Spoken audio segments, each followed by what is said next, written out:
it wasn't normal to be like me. They locked me up, medicated me, outcasted me.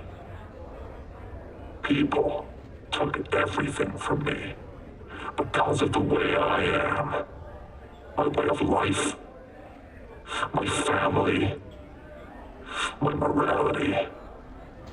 People took everything. Then came the Combine.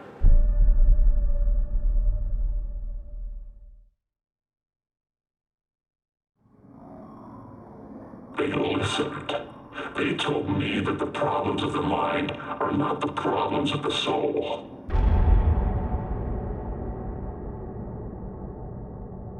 I only had one thing to give up for this job.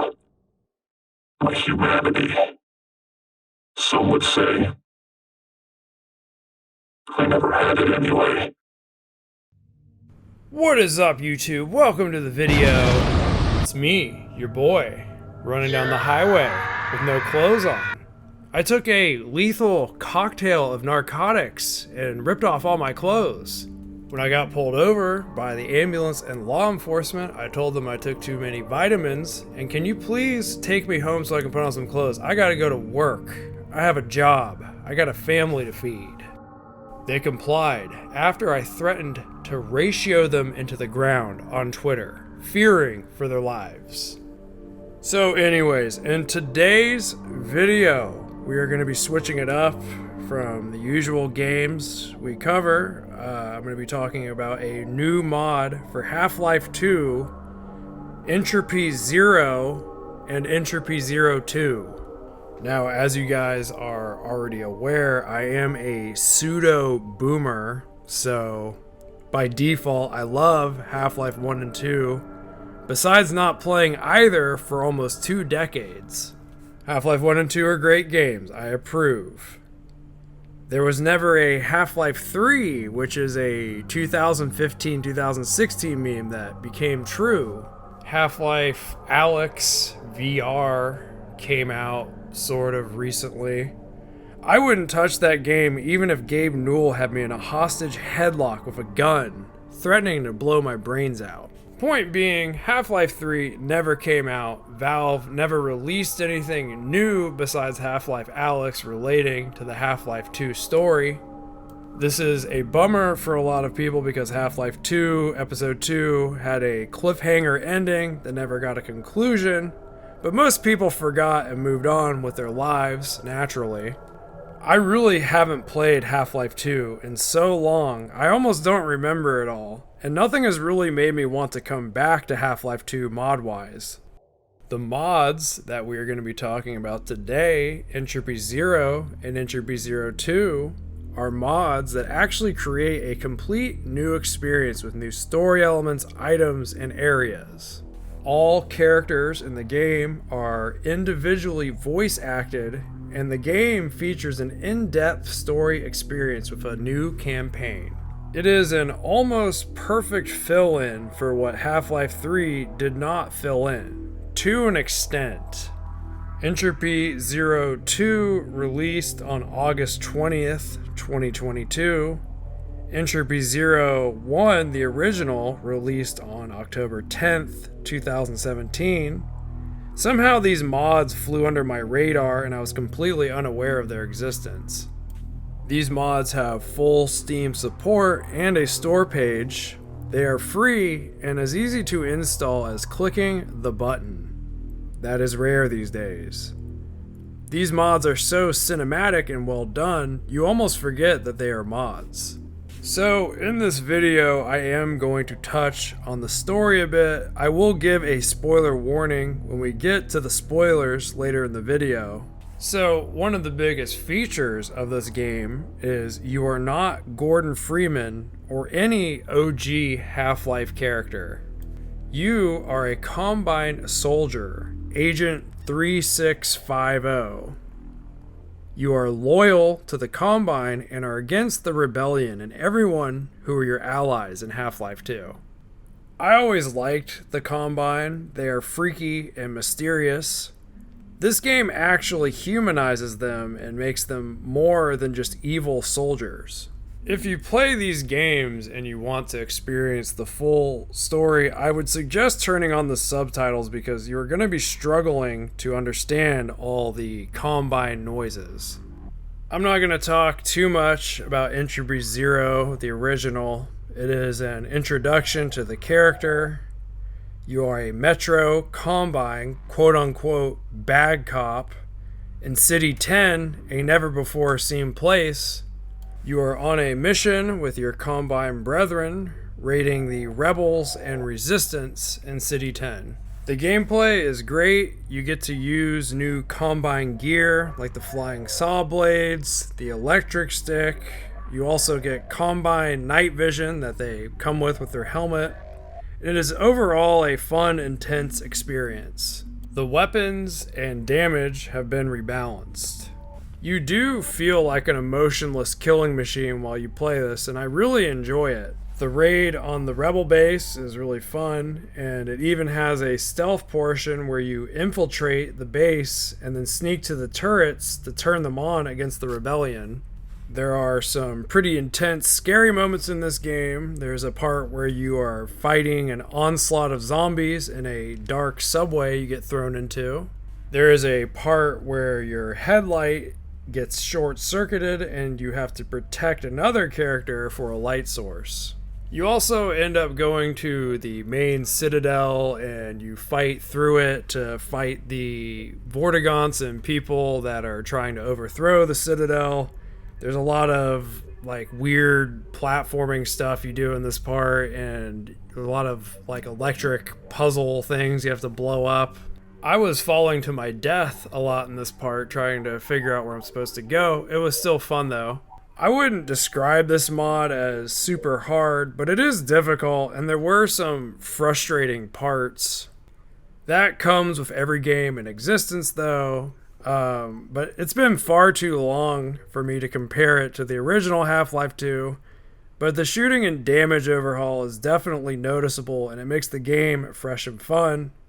You do not feel invulnerable and your weapons feel like they have more weight. So, you do a great job, you eliminate the threat, and the Combine reward you by transferring your consciousness from you. Sounds good to me, sign me up. So, Entropy Zero 2 is the mod that comes after, and this truly is the magnum opus of the series. This game actually blew my mind in some parts. I'm going to try to cover the gameplay stuff before the story stuff. I will give a spoiler warning when we are getting into that territory. The main synopsis of Entropy Zero 2 is you are resurrected as a Overwatch Combine and are tasked with a new mission. You also get the ability to order a Combine squad around with you. This is awesome and makes you feel like an evil, synthetic, oppressive power that mercilessly destroys stuff. There are new guns and equipment. There is a MP5, the classic HK MP5 that has burst fire and full auto. There is a Gauss pistol, a teleport grenade. You have a kick that you use in place of a melee weapon. Your pistol has unlimited ammo though, so it kind of makes the kick irrelevant. You breach doors with the kick, and you also get new C4 mines to blow up the walls that you're breaching. You also get to drive the Combine APC vehicle, which is pretty neat. I feel like the rockets should do more damage though, but it's still pretty cool. This entire mod is voice acted and very well choreographed. It's very cinematic and well done. You will go to many new crazy places like Post, Nova Prospect, and a lot of places that were teased for Half-Life 3 like Siberia and Bulgaria. It also tries to fill in some of the plot points that are missing between Half-Life 2 and Half-Life 3. So, all in all, I highly recommend this game. I recommend you check it out if you are a Half-Life fan, or even if you've never played these games before. These games are very well done and are very individualistic and have their own character and inspirations. So, now we are going to talk about the story, and this is the spoiler section. So, if you don't want spoilers, this is the point of no return. We're going to be analyzing and discussing the story a little bit because it is very interesting and I want to give my opinion on it. So, Entropy Zero 2 does a lot more with the story than Entropy Zero 1. Entropy Zero 1 doesn't really touch on a whole lot for your character and is pretty standard with the story stuff. You're fighting the rebellion in City 10, you're doing the Combine's bidding. There isn't a whole lot of exposition or lore thrown in here. Entropy Zero 2 really dives into who your character is and connects a lot of dots between the game and Half-Life 2. You start the game talking about your Combine capture and your past. Agent 3650 was originally Aiden Walker, a man who in his previous life was accused of murdering his daughter. Because of these false allegations, Aiden Walker became very upset and was really trying to find information on who really killed his daughter and solve the case. Then the Combine come in and take over the world, and he is assimilated into a Combine soldier. Aiden Walker becomes Agent 3650, and he is trying to get a promotion and the credits to get the privilege to receive the information from the Combine about his past. The Combine have promised to give him the information. In the introduction, you see him talking to himself about getting the promotion and what he's hoping for. And the intro really shows how the other Combine have a huge distaste for Agent 3650. The other Combine soldiers view Agent 3650 as a suck-up and like a tight ass, or like, annoying to work with, or some people call him psychotic. It's basically typical workplace drama, but he ends up going postal on Combine soldiers that were looking up information about him and accusing him of killing his daughter. So he gets in trouble for this, obviously, because he kills people, and they say they're gonna send him off to get his credits somewhere else. You fast forward way ahead to Nova Prospect, the Nova Prospect that Gordon Freeman attacked with the antlions. You are revived into a Combine Overwatch soldier. That is the white soldier with the red Cyclops eye.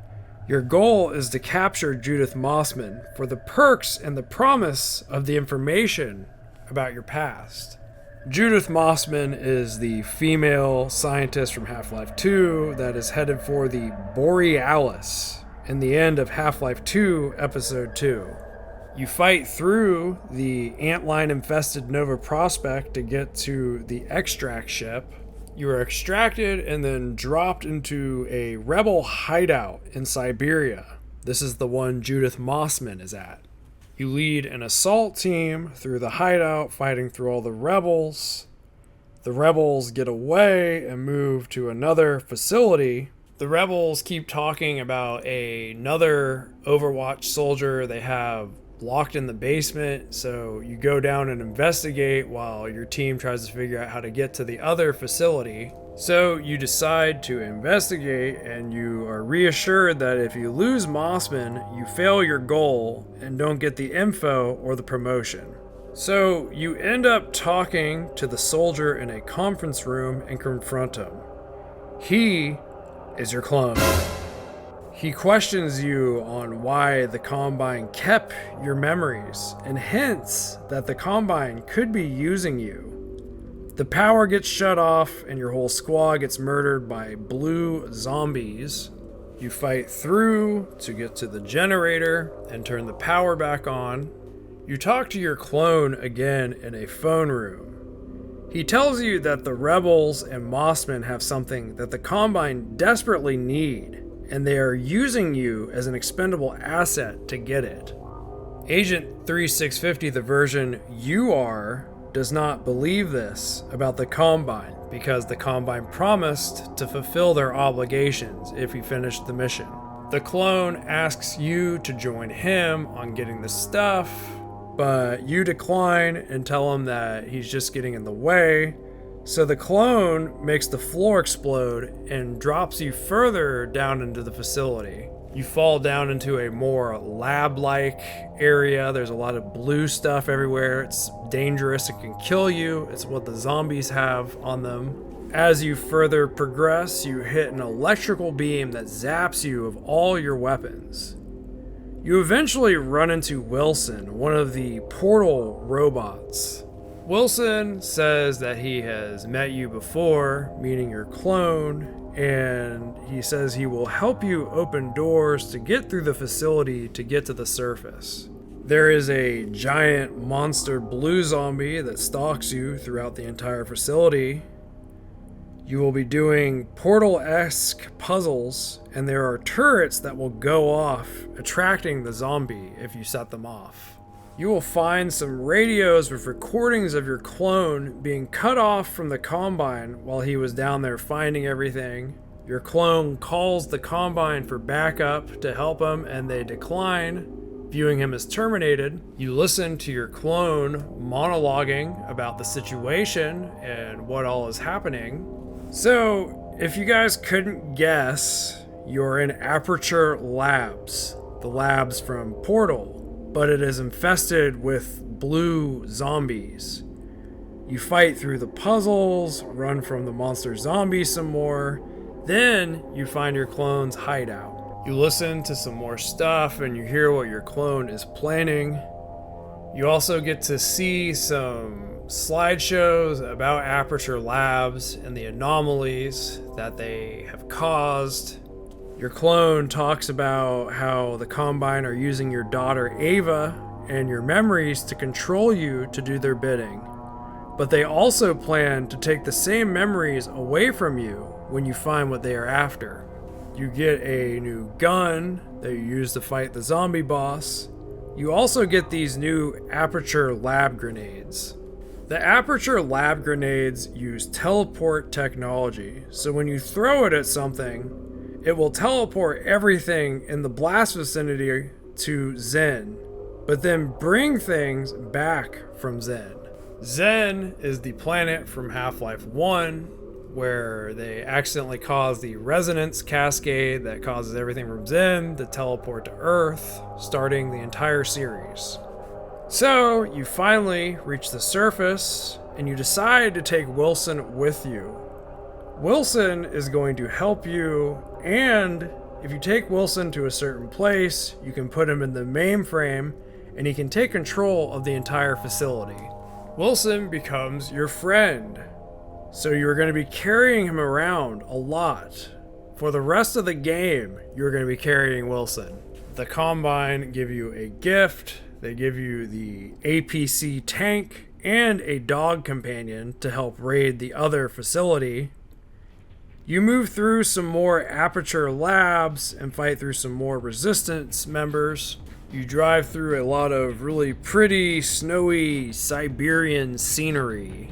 There are also Vortigaunt zombies, which is pretty wild. You fight through to this log cabin mansion, and then you end up in a portal testing facility that has Zen infesting the entire place. This is where they were allegedly testing the grenades and the portal technology. You take off on a rail cart and you finally reach the facility in Mossman. You begin a full-blown Combine war raid on the last facility. It's pretty badass. You still have to carry Wilson through a lot of this. It was starting to get on my nerves a little bit. Your clone antagonizes you throughout this entire sequence with all the various weapons and traps he has at his disposal. He wants to kill Mossman, and you cannot allow that to happen. So you continue on, you push through to the control tower. I lost Wilson at this point. I didn't know what to do with him, sadly. RIP.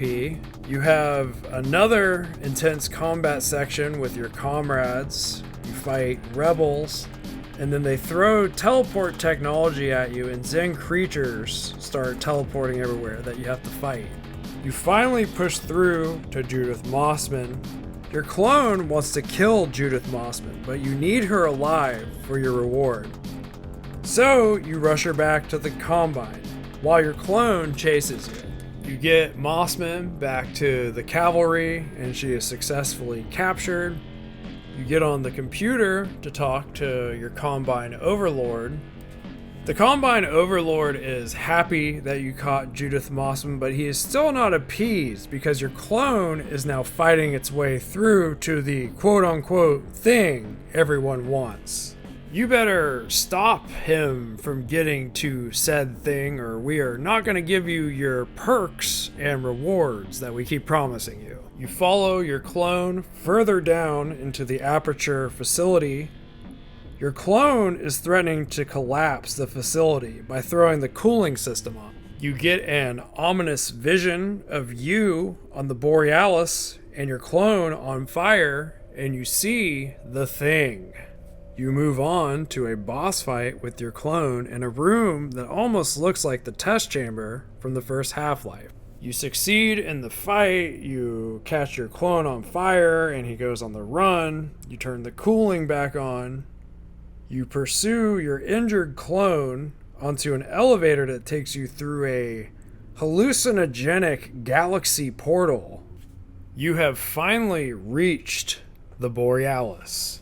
As you walk to the Borealis, you will see your clone lying there, injured, dying. You try to reason with him and become convinced by his claims. He tells you that the Combine can see everything in your head, and they already know everything that you know. But then, a crate comes down and crushes him, and your Combine Overlord floats down behind you. Your Combine Overlord was listening to everything. He tells you that he has a new reward for you. They are going to remove your memories that cause you troubles and turn you into the Master Template. Agent 3650 is not totally happy about losing his memories. He thinks it helps him with his faculties and makes him a better soldier, and he's not totally on board with it. Your Combine Overlord tells you that the reward is mandatory and you have to get it. So, this is where the endings split. There are a few different endings for this game. We're going to go over them. If you shoot at the Overlord, you engage him in a boss fight that is actually pretty challenging. You kill the Overlord and gain access to the Borealis. To get to the Borealis, you have to shoot out these pipes, and when you do, it triggers an unstable portal explosion. The portal explosion pulls you and everything around it into the portal. So, you wake up on the Borealis and find the G-Man riding on the bow of the ship. When you walk up to the G-Man, he tells you that he wouldn't ordinarily deal with someone such as yourself. But because of all your latest actions, the G-Man owes you a debt. You ask to get your daughter back, but sadly, the G-Man cannot bring your daughter back. What the G-Man can do is stop you from being cloned by the Combine. Agent 3650 agrees to this deal, saying that he knows that he did not kill his daughter himself. The G-Man takes you to what looks like a Citadel tower and orders you to kill the host. I'm not entirely sure if the host is holding your consciousness or if it's the host of your clone. It's never really clarified. So you kill the host. Then the G-Man takes you back to your old room. But there is a disturbance. A disturbance that is too powerful for the G-Man.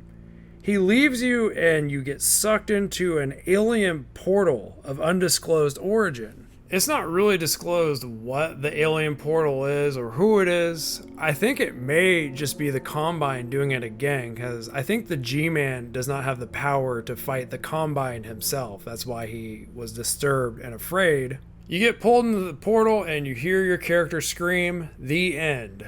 So, on the flip side of this, you can let the Combine take away your thoughts and memories by being passive with it. This ending is actually the most peaceful one.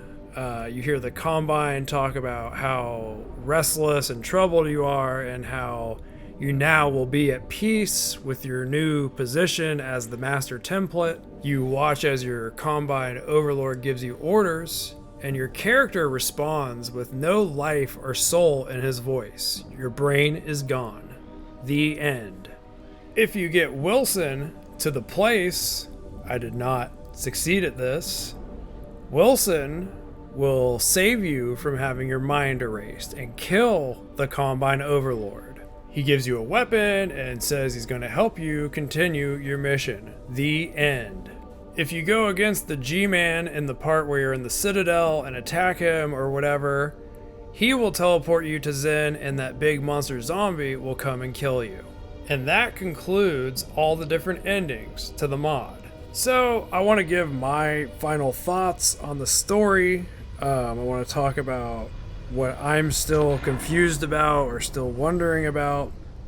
I like the story and the endings, but I am still confused on what was actually on the Borealis, or what the hell actually happened. I imagine what was on the Borealis had something to do with Aperture and the portal, but it was also vague at the same time. I 100% understand that the modders cannot canonically pull things out of their ass that the original story writers don't agree with, but I do wish there was a little more clarification. It's all pretty open-ended. It seems like you get screwed over with both endings besides the Wilson ending, and there isn't a whole lot of explanation on what happens with the endings. It makes sense that you would get screwed over with all the different endings because you are so heavily attached to the Combine. The Combine are the most dangerous, mysterious force in the galaxy. I think the point of the story in the mod is to show you the stuff that was missing, and maybe you yourself need to fill in the blanks and make your own assumptions on what really happened and what was really there, because the modders cannot write what Valve was originally going to write. The story is really good though. This mod is amazing, and I thoroughly enjoyed it all the way through. This game really does fill the void for the Half-Life 2 cliffhanger to an extent. It didn't show everything, but it does fill in some of the blanks that you were thrown in episode 2. I love that this mod has refreshed the story and interest into a game that is almost 20 years old on the same engine.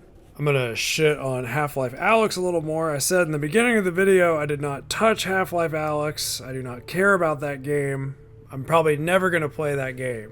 The game may have a good story. I don't have a VR headset. Like, it just seemed corny, and it didn't seem like a true successor to Half-Life 1 and 2. Entropy Zero is a perfect example backing my theory about the gaming industry. The gaming industry as a whole is a shell of what it once was, selling soulless crap to you for way more than it's worth. On the other side, you have modders that are actually passionate about the games and the stories and are willing to go above and beyond to deliver you fresh new things for free. I think the mainstreamification of video games and the video game industry becoming a multi-billion-dollar corporation has made game developers not really focus on innovation or story or creating something that is a passion project. Video games these days are just ways to get you to spend more money on something. The reason there isn't a Half-Life 3 or any new games continuing series that we love is because the story can be criticized so easily on social media. And if the game's innovations and things they are going for fall flat, they lose money and the game flops. This is also relevant for movies and all the other different forms of media we consume today. Well guys, thank you for watching. This was a long one. I hope you enjoyed my first Half-Life video ever. There will be more videos coming soon. Thank you guys so much for watching. Guys, take it easy.